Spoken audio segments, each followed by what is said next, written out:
I'm Pat Doris. Welcome to The Story. Tonight we're taking a look at the agonizing problem of people with mental illness who are stuck in local jails. It's a big problem here in Oregon, but just not enough room at the state mental hospital. It might even be a bigger problem in Washington state, where county judges are now so frustrated they're actually fining the state. And that's our big story tonight.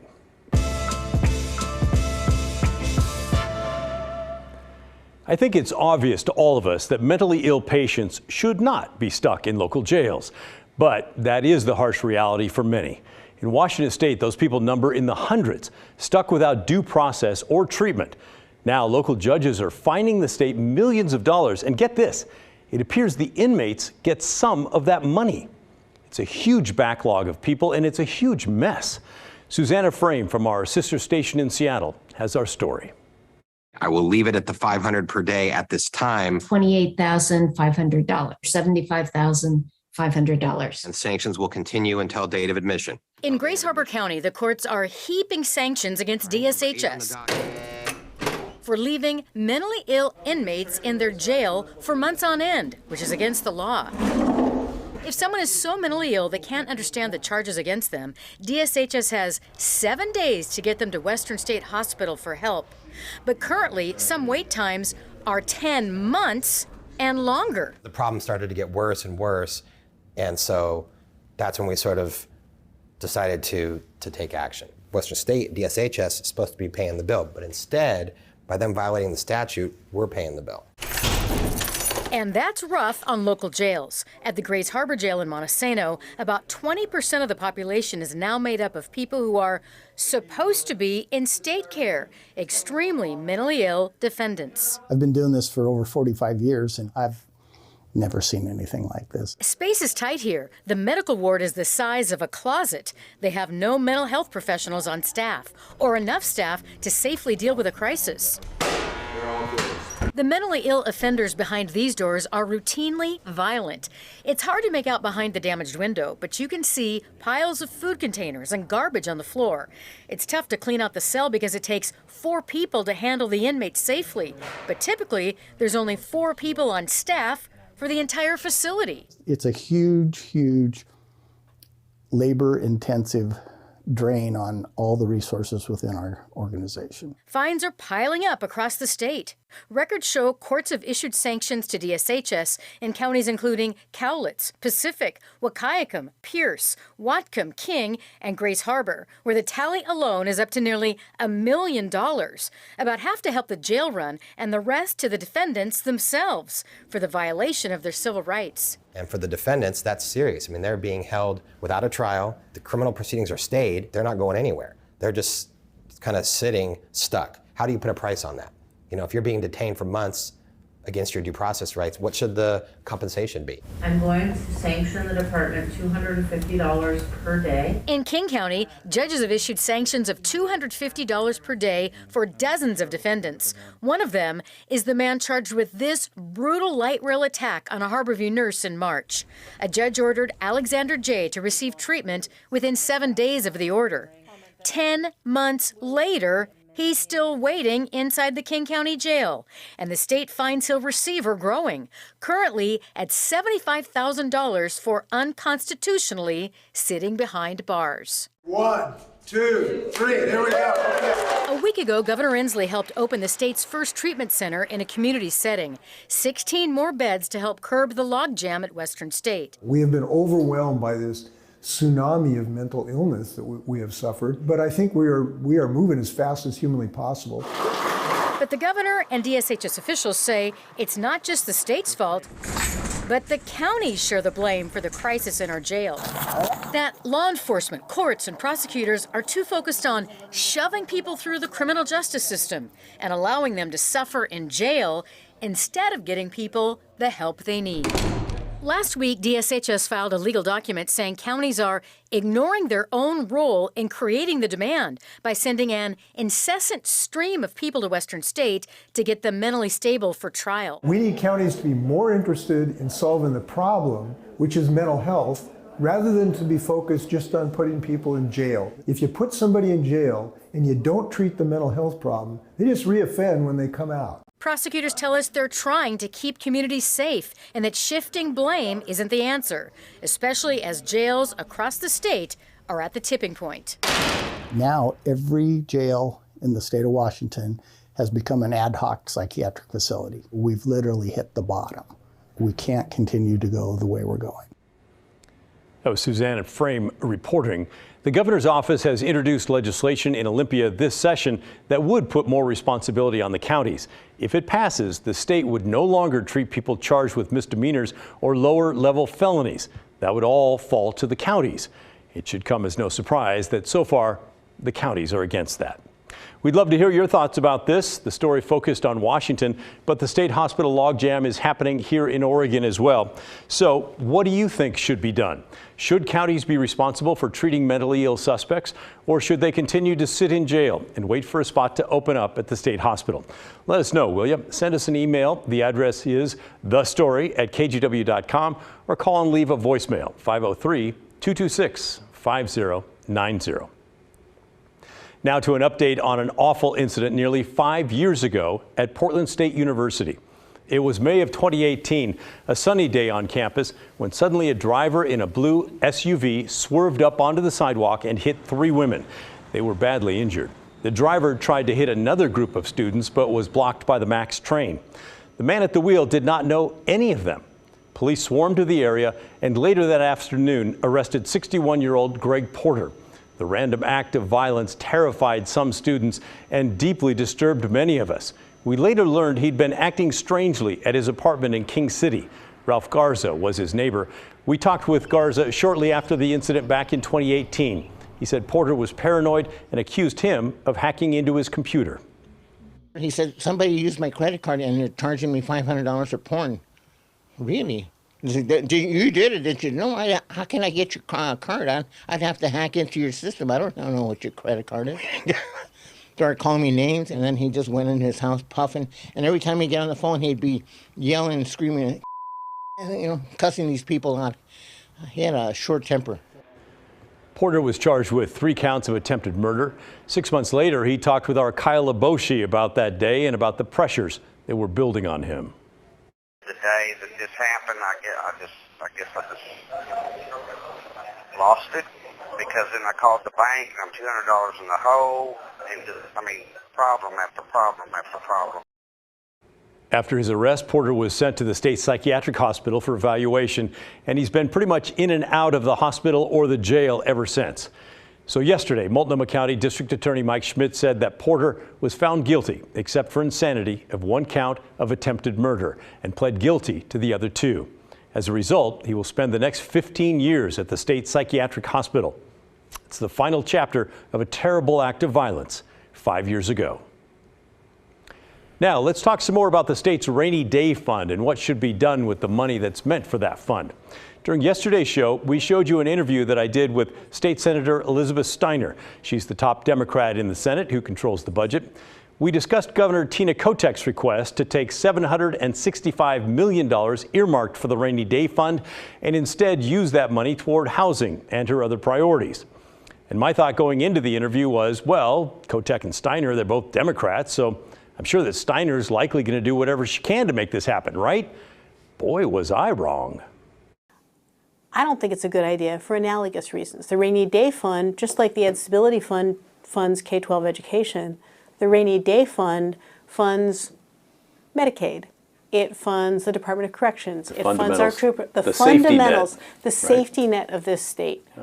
And if we go digging into it for things that are interesting, great, cool ideas when we're in great shape economically, but are nice to haves, not need to haves, as somebody who's pretty fiscally conservative, I struggle with that.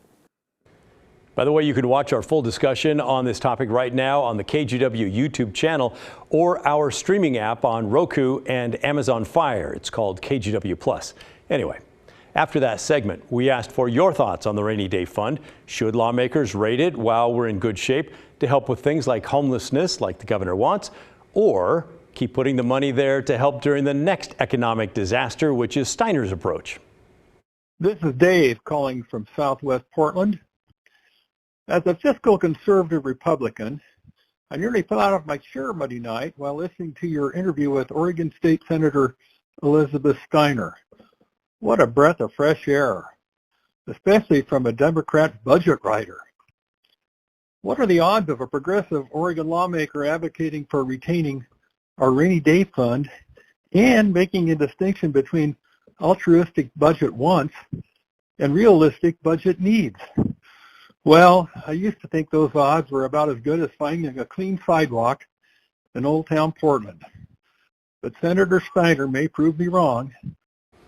And Kathy agreed. Thank goodness for Elizabeth Steiner wanting to keep the rainy day fund for the purpose it was created for. A politician with common sense. Imagine. I really approve of Senator Steiner's fiscal conservatism. I guess I'm one too. I'm surprised she's a Democrat. Anytime she wants to come over to the other side of the aisle, I'm sure her ideas will be welcome. And Roger says, don't rob Peter to pay Paul by not putting money in the rainy day funds.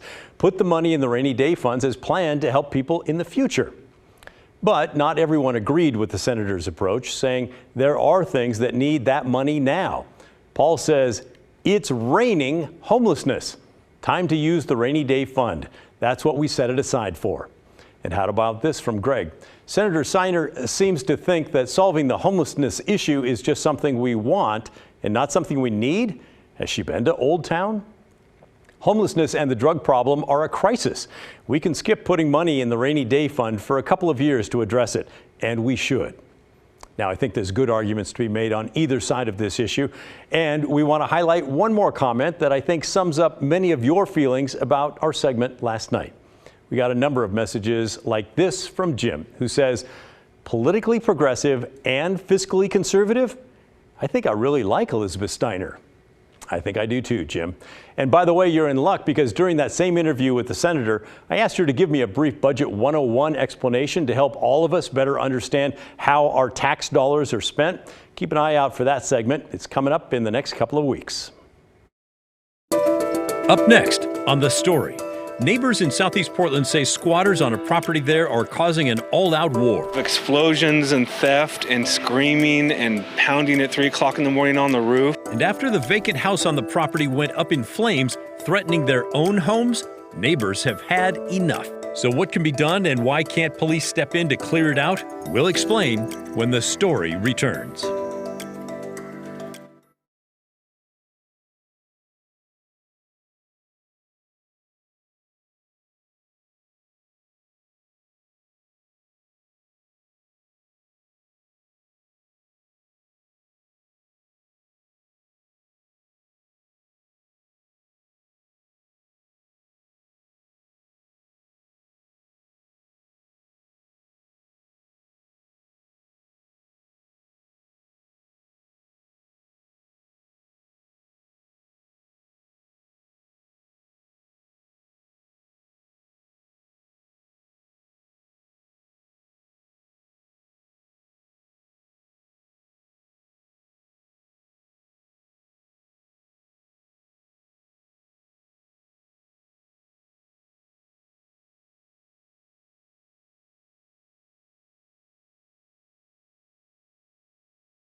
A group of squatters has taken over another house in southeast Portland. They're camping in the yard, vandalizing the home, even setting it on fire. And you can see in this video, neighbors' homes were threatened by the flames. Look at that. So what can be done about this? Blair Best takes a look. It's the piercing sound of a neighborhood on the defense. Workers remove damaged fence posts. Jacob Adams' latest attempt to block his family from the house next door. It's been horrible. He lives next to one of the many abandoned homes in southeast Portland, overrun by squatters. Explosions and theft and screaming and pounding at 3 o'clock in the morning on the roof. So we are going to approach this house right now. It seems a little alarming just by the looks of it. There's a lot of graffiti and X's on the doors. You can clearly see that there's been a pretty big fire, so here we go. This video shows a fire in mid-February at the property, spreading to Adams' fence and tree. While I'm putting the fire out, my wife is hysterical, and propane tanks are igniting off within feet from my face. He says it felt like a war zone. And I'm thinking, is this gonna be, am I gonna, save my wife and my house and then I'm not gonna be around or, critically injured? All right, so we're in the backyard now and we're watching our step because there's lots of needles and empty tequila bottles here in the yard. Now we're told that no one is here right now. We've tried checking on the tent. No one's been home, but we're told that they come back at night. Now, if you look this way, this is the damage from the most recent fire. Neighbors tell us this isn't the first time that this home has caught on fire. This is actually the fourth. Another thing they shared with us is that they often smell secondhand fentanyl smoke wafting over their fence. The Portland police have been amazing, which has been really, really nice. But they can enforce laws when the homeowner doesn't trespass the people that are living there. When it comes to squatters, police can only act if they can prove there's criminal trespassing, which has to come from the homeowner. What's the response been like from the homeowner?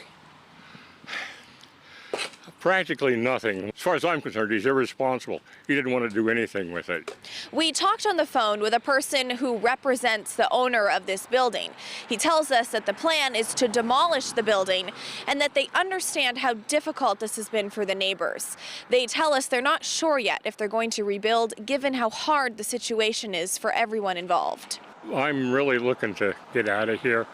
I graduated from David Douglas High School in '57. This is my neighborhood, but I just can't put up with this anymore. In southeast Portland, Blair Best, KGW News. Now to an update on the Railroad Reload Center in Eastern Oregon. The idea is to build a connection to rail lines so that onion growers can ship their products back east. It's partially built now, but all the work has stopped because the project is just out of money. Last week, we told you about the excellent reporting by the Malheur Enterprise newspaper tracking the money spent on the project. Back in 2017, the legislature approved $26 million to build the center and the rail lines to connect it. This is a rendering of what the finished project will look like. But now it appears the cost could balloon to $40 million. That money comes from taxpayers all around Oregon. The paper reports that there have been several missteps. That includes building the rail lines over a wetland and not knowing how deep the wetland was before construction started. As the costs began to rise, Eastern Oregon lawmakers went back to their colleagues to ask for more money. Then finally, last September, sources tell me, Senator Lynn Findley met with then Senate President Peter Courtney and then House Speaker Tina Kotek. He wanted another $3 million for the project. He was told then in no uncertain terms that the $3 million would be granted, but that it would be the last money the project would get from lawmakers. Now Courtney is retired and Kotek is governor. And the rail project, guess what, wants more money. The paper reports the plan apparently is for Malheur County now to make the ask, telling lawmakers they need another $6.5 million to finish the project. Oh, and by the way, the Malheur Enterprise also reports that the project manager, Greg Smith, who is coincidentally a state lawmaker, resigned as the project manager 11 days ago. He walked away as the newspaper asked intensifying questions about his work. So here's my opinion on all this. First, we need to run a thorough audit by the state before sinking another dime of taxpayer money into this project. Now, I realize the folks in Eastern Oregon sometimes feel the rest of the state neglects them. I think that's part of the reason that taxpayers are putting money into this project in the first place. Lawmakers wanted it to be that way. But that's no reason to keep pouring tax dollars into a money pit. The public deserves to know exactly what's happening there. Where's the money gone? Is there wrongdoing? Is it just sloppy practices? What? And by the way, somebody needs to be held accountable. I don't know who that is, but the auditors should be able to figure that out. Malheur Enterprise owner Les Zeitz wrote his own opinion piece saying the project really needs about $8.5 million. He also points out that the onion shippers who use the rail line have not contributed a penny. He thinks they should pledge to pay $1 million. I agree. There's a big difference between $25 million, where the project started, and $40 million, which is where it's headed. Those who benefit should invest some of their own money. Taxpayers have been more than generous with this project, which is clearly now off the rails. That's my opinion. What's yours? You don't have to agree, but you do have to communicate. Send me your thoughts, will you? Our email address is thestory@kgw.com, or call and leave a voicemail, 503-226-5090. I look forward to hearing from you. Still to come on The Story, we're taking a break from government spending to check on a lighter topic. Did you know there's a puppet museum in Portland? If not, you do now. We'll show you around and introduce you to a master puppeteer when The Story returns.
Let's head to the Selwood Moreland neighborhood and the Portland Puppet Museum.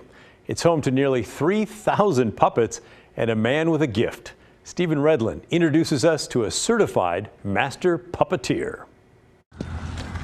In quiet southeast Selwood, this house is anything but.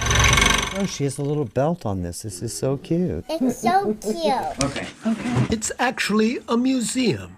A puppet museum with busy folks making new puppets from old materials. It is a second chance. She is going to be able to go on adventures with you, and we will also sew this up so she doesn't have her guts coming out all over everywhere. That'd be kind of icky. I'm making a pirate dog hand puppet. Kira is a volunteer puppeteer. And doing the puppet shows, it's fun because you get to make kids happy and like play around with puppets. This is the Portland Puppet Museum's Recycle Puppetry Workshop. The elephant. Stephen Overton, the owner, puppeteer, curator, and puppet builder, wants people to love puppets. They are unique to each person building it. It has memories, it has creativity. See his little head? Yeah. Hi, how are you? There's his head. Pull down, and it raises that side. And now he's got a big tail wagger. He's loved puppeteering his whole life. It all started when 7-year-old Stephen and his mother watched The Sound of Music together. Oh. One too many times. Okay, I thought we were those little Von Trapp kids. Let's do the little goat things.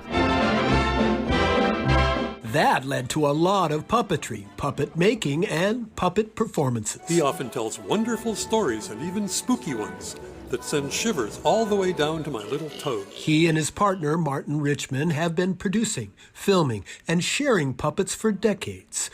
But Marty passed away in November, and now Stephen runs the museum in his honor and for the therapy it brings. Look what you brought me! I saw your workshop. I have been holding on to these since then. I just can't tell you how happy I am to be able to bring them. Oh, bless your heart. Have them have a whole new life. Sierra lost her son Harlan when he was just 5 years old.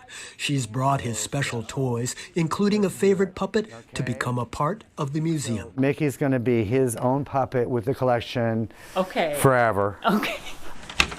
So we're always going to remember the love of that little boy, and he will always be here in spirit. I had 600 originally.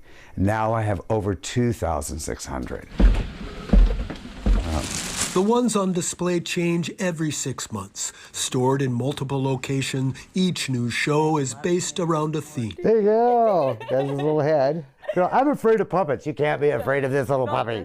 His name is Trisket. And I knew nothing about puppets before coming here, so it's been fun. I'm Ping Pong the Panda, and I am the spokesbear for the Portland Puppet Museum. We drift off to everything being serious, bill paying, work, and forget that sometimes we need to play. Yep. Playing at the Portland Puppet Museum in Southeast Selwood, I'm Stephen Redlin, KGW News.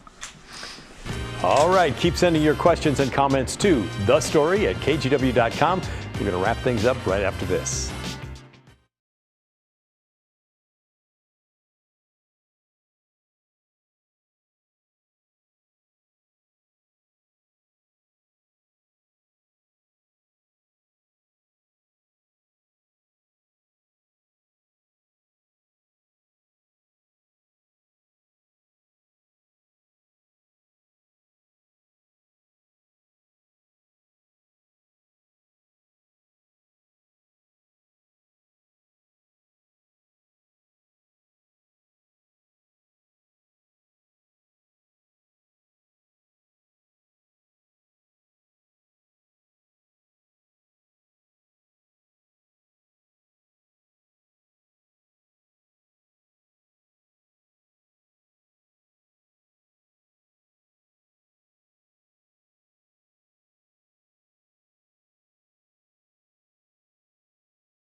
Do you have a Roku or Amazon Fire? If you do, you can watch today's show plus previous shows and segments anytime on our streaming service. Just go to your Roku or Fire homepage and add KGW Plus to your home screen, and then let us know what you think. That's the end of our show. Thanks so much for watching. And remember, the story, our story, that never ends. I'll see you tomorrow. This is KG